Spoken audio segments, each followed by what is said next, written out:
Donc SIG, Système d'information géographique, c'est un outil informatique qui permet de gérer des éléments du réel d'un territoire sur une cartographie informatisée de ce territoire. Bon, ici par exemple, nous avons le réseau d'eau potable où sont représentées les conduites et à une certaine échelle tous les éléments ponctuels du réseau. Les différentes vannes, les ventouses, les vidanges, aussi les branchements particuliers, les compteurs.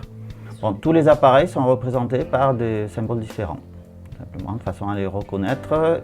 Et d'avoir la forme d'une base de données permet de rentrer tout un tas d'informations pour chaque élément du réseau. Par exemple, les conduites, on peut connaître et enregistrer son diamètre, sa matière, sa pente. Alors ici, par exemple, les différents éléments qui pourront être gérés sur les SIG, nous avons le lampadaire pour le réseau d'éclairage public. Nous avons le fossé, les avaloirs, le bassin d'orage qui concerne le réseau d'eau pluviale.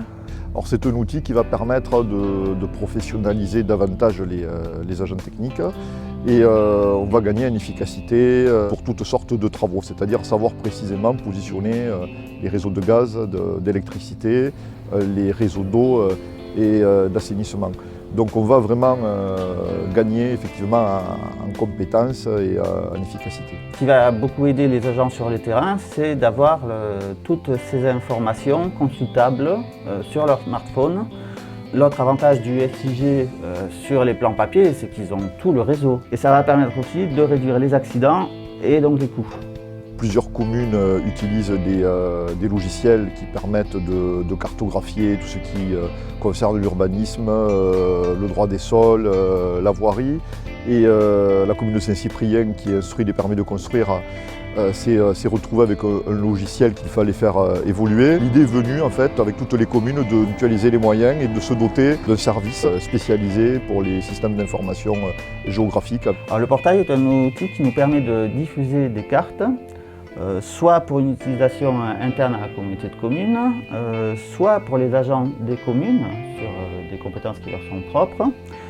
Et on peut aussi diffuser des cartes sur le web.